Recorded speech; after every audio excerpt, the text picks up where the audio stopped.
Gecenin şahtalı sert çoğununa dözmedi, soyuqdan çöktü qızıl gül.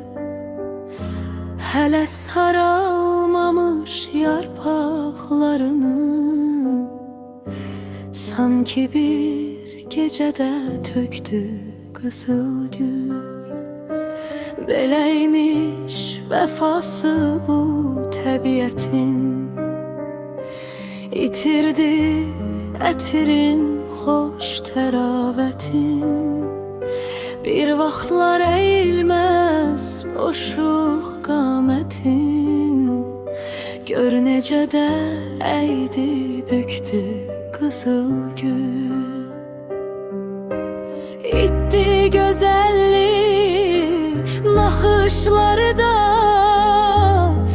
değişti həyata baxışları da.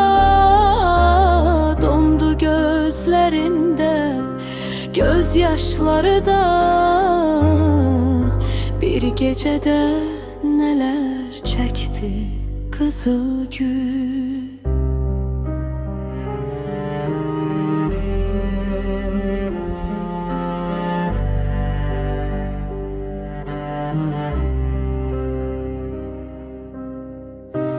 Gecenin şahtalı sert çoğununa dözmedi, soyuqdan çöktü qızıl gül.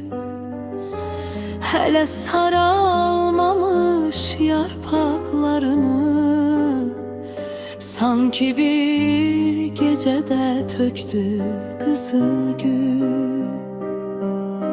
İtdi gözəllik naxışları da, değişti həyata baxışları da. Dondu gözlərində gözyaşları da.